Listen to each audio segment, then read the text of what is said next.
পিয়ে কিমান বয়স হৈছে তাৰ এই কোমল বয়সতে সি আমাৰ বোজা কঢ়িয়াব লগা হৈছে প্ৰতিদিনে কাম কৰি কৰি হয়তো পৰিছে ভাগৰি তাতে খৰালিৰ সৰযোগখন যায় বহু আঁতৰি সেয়েহে হয়তো তাৰ হৈছে পনি হা বাচা হা আমাৰ বাবে তই আৰু কিমান কষ্ট কৰি কি হ'ল বাচা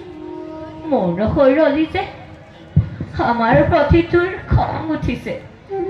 কি কৰিবি বাচা আমাৰ দুৰ্ভাগ্য বাবেই তজু পুত্ৰ দশৰথ ৰজা মই অজৰ নন্দন মহাৰাজ দশৰথ ৰাজা আপুনি আজি মোৰ শ্ৰীফলাশ্ৰমে আহক ৰাজা আহক আছেনে কুশলে আপুনি আছেনে কুশলে আপোনাৰ মৰমৰ প্ৰজাগণ শুনিছো অযোধ্যাৰ দুদিন অঁতৰালে নিজ বাহু কলে পিছে ৰাজা আপোনাক টিনাখন দিবলৈ পুত্ৰ যে নাই আশ্ৰমত মোৰ গৈছে সি সৰজুৰ টিনে সানিবলৈ নিৰ্মল জল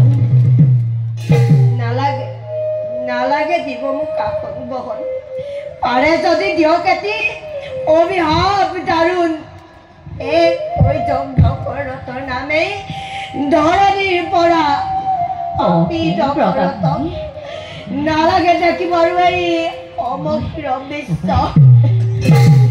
অসীম প্ৰতাপী বীৰ দশৰথ আপুনি এই বিশাল অযোধ্যাৰ ঈশ্বৰ কিয় আপুনি এনেদৰে কৰিছে কন্ত ঘটে নেকি ৰাজ্যত অন্য কিবা অঘটন দিনটো আহিল কৰি অযোধ্যাৰ ৰাজ্যত পিয়ে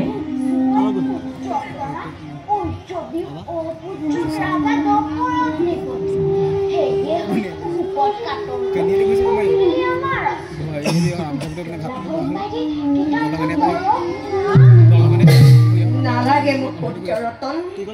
কাৰোবাৰ পুত্ৰ শেষ কৰি নিবিচাৰো আৰু মই সন্তানৰ সুখ কাৰোবাৰ পুত্ৰ শেষ কৰিলে কাক ৰাজা কাক কোন সেইটো দুৰ্ভগীয়া জগতৰ মাজে কিবা নাম পিতৃ মাতৃ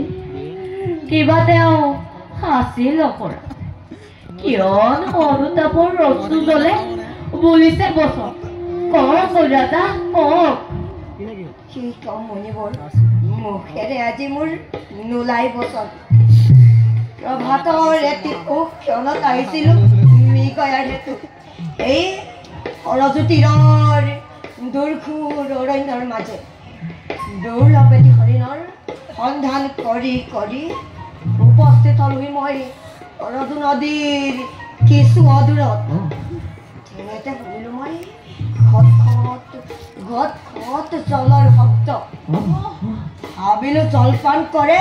উন্মত্ত গজৰ আছে মুহূৰ্তত হয়তো মোকো কৰিব পাৰে আক্ৰমণ এইয়ে ভাবি পঢ়াৰিলো মই শব্দ ভেদি বান আৰু এই বানে কি ৰাজন আৰু এই বানে কাঢ়ি ললে ৰাজন আৰু এই বানে কাঢ়ি নিলে আৰু এই বানে কাঢ়ি নিলে তজু পুত্ৰৰ প্ৰাণ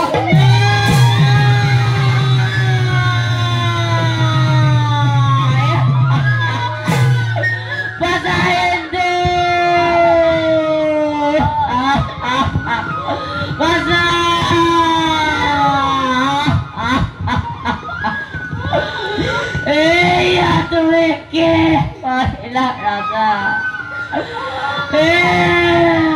ভগবান তুমি কিয়